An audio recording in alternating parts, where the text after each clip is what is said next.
అడవిలో తెలివి తక్కువ ఏనుగొకటి ఉండేది. అది ఏమాత్రం పని పాట లేక ఊరకే తిరుగుతూ ఉండేది. కనిపించిన ప్రతి జంతువును విసిగిస్తూ ఉండేది. ఆ ఏనుగోసారి కుందేళ్లు దాహం తీర్చుకుని చెరువులోకి దిగి చిలకలాడింది. దాంతో మంచినీరంతా తాగడానికి పనికి రాకుండా బురదగా మారిపోయింది. అది చూసిన కుందేళ్లకు చాలా కోపం వచ్చింది. రే బండోడా, కొండంత ఉన్నావు, బండేడు తింటున్నావు, నీళ్ళన్నీ పాటు చేసావు, బుద్ధేమీ లేదా అంటూ గట్టిగా అరిచాయి అవి. చిన్న కుందేళ్లు సైతం అలా అంటూ ఆట పట్టిస్తూ ఉండేసరికి ఏనుక్కు కోపం వచ్చింది. చిన్న చిన్న జంతువులు కూడా నన్ను నీకు బుద్ధేమీ లేదా అంటూ తిడుతున్నాయి. ఈసారి నేను ఎలాగైనా సరే తెలివిని పెంచుకోవాలి అని నిర్ణయించుకుంది. అలా నడుచుకుంటూ వెళ్తున్న ఆ ఏనుక్కు దారిలో ఒక ఎద్దు కనిపించింది. ఇదనా తెలివి పెంచుకునే దారేదైనా ఉంటే చెప్పవా అని అడిగింది. అబ్బో, బండి కట్టడం, కాడి ఎత్తడం, పొలం దున్నడం నాకు చాలా పని ఉన్నది, కానీ నన్ను వదిలేయ్. నేను తీరిగ్గోన్నప్పుడు రా, అప్పుడు చెప్తాను నీకు తెలివి ఎట్టా పెంచుకోవాలో.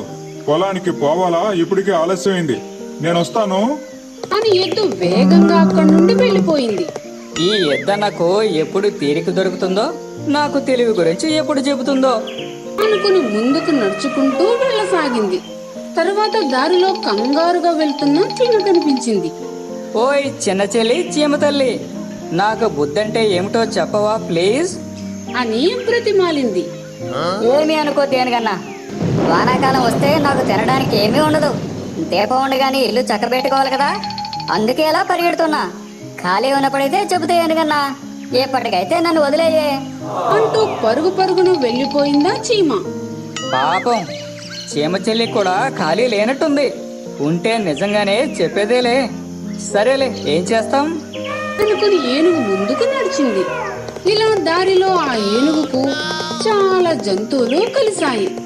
కానీ ఎవ్వరూ దానికి బుద్ధి ఎలా పెంచుకోవాలో సమాధానమైతే చెప్పలేదు.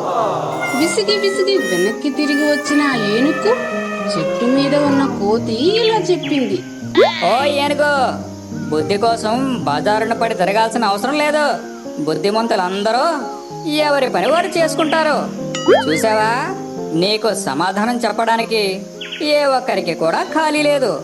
నీ పని నువ్వు చేసుకో చాలు. కోతి చెప్పిన మాటలు విని ఆ ఏనుగుకు నిజంగానే బుద్ధి వచ్చింది. ఆ తర్వాత నుండి తన పని తాను చేసుకుంటూ ఎవరితోనూ ఎలాంటి మాట పడకుండా హాయిగా జీవించింది. ఒక అడవిలో ఉన్న నదిలో హంసలు హాయిగా విహరిస్తూ ఉండేవి. ఆ నది ఒడ్డునే ఉన్న చెట్టు పైన కాకి ఒకటి నివసించేది. అది ఎప్పుడూ హంసలను చూసి కుళ్ళుకునేది. ఆహా, ఆ హంసలు చూడు, పాల నురుగులా ఎంత తెల్లగా మిలమిలా మెరిసిపోతున్నాయో. ఆ రంగు వల్లే అవి చాలా అందంగా కనిపిస్తున్నాయి, ఆనందంతో మురిసిపోతున్నాయి. మరి నేను మసిబొగ్గులా నల్లగా నిగనిగలాడిపోతున్నాను. పగలు చూస్తే రాత్రి కలలోకి వచ్చి భయపెట్టే రూపం నాది. ఇంకా నాకు అందం ఎక్కడా, ఆనందం ఎక్కడా, చిచి అని తిట్టుకునేది. కాకి తరచూ హంసల అందమైన రూపాన్ని చూసి బాధపడుతుండడం ఓ జిత్తులు మారినక్క గమనించింది. దానిని ఎలాగైనా ఆట పట్టించాలని అనుకుంది. ఓ రోజు అది, ఏయ్ బ్లాక్ బ్యూటీ, ఏంటి ఆ హంసలను చూసి రోజు ఇదైపోతున్నావు? నీకు వాటిలా తెల్లగా మెరిసిపోవాలనుందా అని ఊరిస్తూ అడిగింది. నక్క బావా, మనం ఎన్నో ఊహించుకుంటాం, ఏవేవో కలలు కంటాం. అయినా హంసలా మారాలని నేను అనుకుంటే మాత్రం జరిగి తీరుతుందా ఏంటి అని బాధగా అన్నది కాకి. యూ డోంట్ వరీ అమ్మా, నేను మొన్నొకసారి యూట్యూబ్లో వీడియో ఒకటి చూశాను. నల్లగా ఉన్న నీలాంటిదే ఓ కాకి తెల్లగా మారిపోయింది. అది ఏం చేసిందంటే హంసలాగానే నీళ్ళల్లో తిరుగుతూ వాటిలా కలుపు మొక్కలు తింటూ చెరువులో ఈత కొడుతూ చాలా కాలం గడిపింది.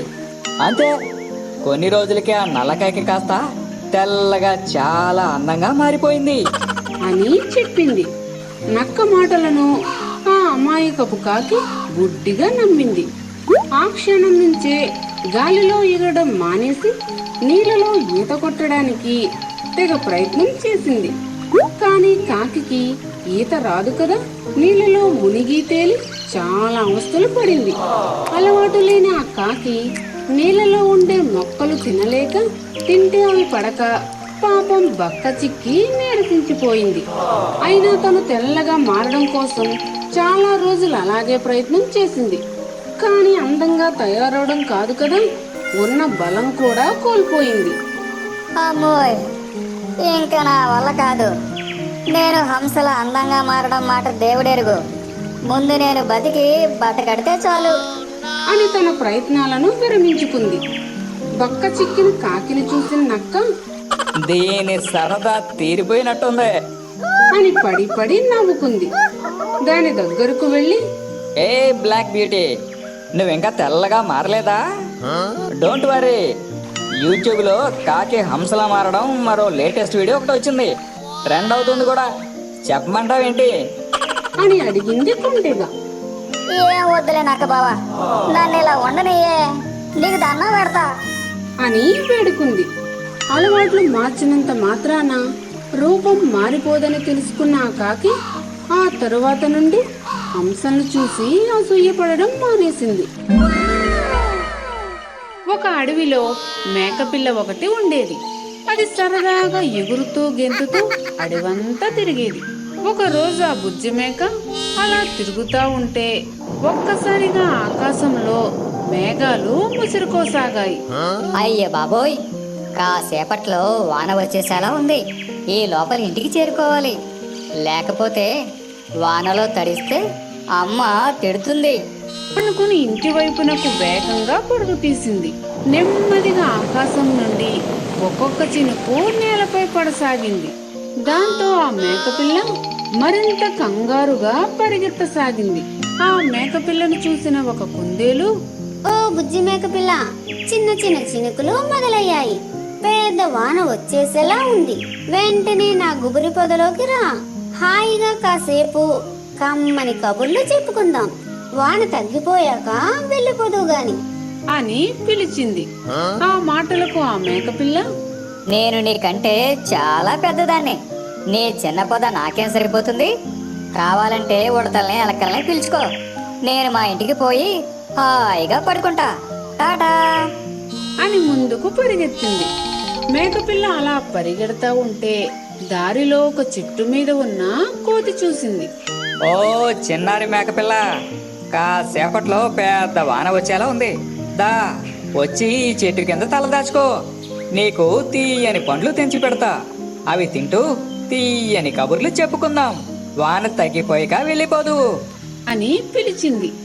అప్పుడా మేకపిల్ల, ఓ కోతి మామ, ఈ చెట్టుకు సరిగ్గా కొమ్మలే లేవు.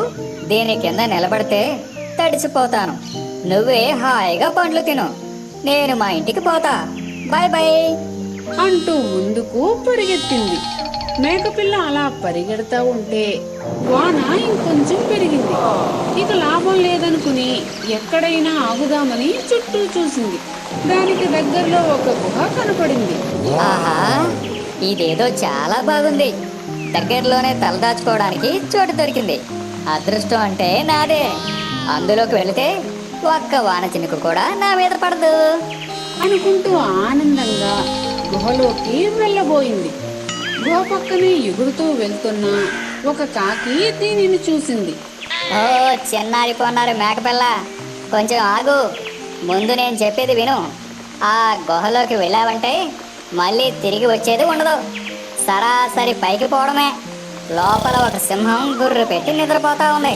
అది అసలే మటన్ బిర్యానీ తిని చాలా రోజులైందంట. నిన్ను చూసిందనుకో ఎగిరి గంతేసి పండుగ చేసుకుంటాది. నీ ఇష్టం మరి అని చెప్పి ఎగురుకుంటూ వెళ్ళిపోయింది. ఆ మాటలకు మేకపిల్ల అదిరిపడి ఆగిపోయింది. అయ్యా బాబోయ్, కాకిమిత్రుడు చెప్పబట్టి నేను గుహలోకి వెళ్ళలేదు. లేకపోతే ఈ పాటికి నా ప్రాణాలు పోయేవి అనుకుందది. అంతలోనే వాన పెద్దగా కురవడం మొదలయ్యింది. అది తలదాచుకోవడానికి చుట్టూ ఒక చిన్న పొద గాని చెట్టు గాని కనపడలేదు. అయ్యో, నేను ఎంత తెలివి తక్కువ దాన్ని. కుందేలు కోతి మంచి మనసుతో నన్ను రమ్మని పిలిచినా కాదని ఇంత దూరం వచ్చేసాను. ఇప్పుడు ఈ వానలో తడవకుండా తప్పించుకోవడం ఎలా? అని ఆలోచిస్తూ ఉండగానే గుహ లోపలి నుండి గట్టిగా సింహం అరుపు వినబడింది. అయ్యే బాబోయ్, ఇంకొక నిమిషం ఇక్కడే నిలబడితే దానికి ఆహారం కావడం ఖాయం అనుకుంటూ వెనక్కి తిరిగి చూడకుండా ఆ వానలోనే మొత్తం తడిసిపోతూ ఇంటి వైపు పరుగు తీసింది. ఇంటికి చేరాక తను అనుకున్నట్టుగానే వానలో బాగా తడిసినందుకు తల్లి దగ్గర తిట్లు తింది. ఈ కథలో నీతేమిటంటే, మనం మంచి కోరి స్నేహితులు చెప్పే మాటలను తప్పకుండా వినాలి. ఫ్రెండ్స్, ఈ వీడియో నచ్చినట్లయితే లైక్ చేయండి, షేర్ చేయండి. అలాగే మా ఛానల్ సబ్స్క్రైబ్ చేసుకుని మాకు సపోర్ట్ చేయండి.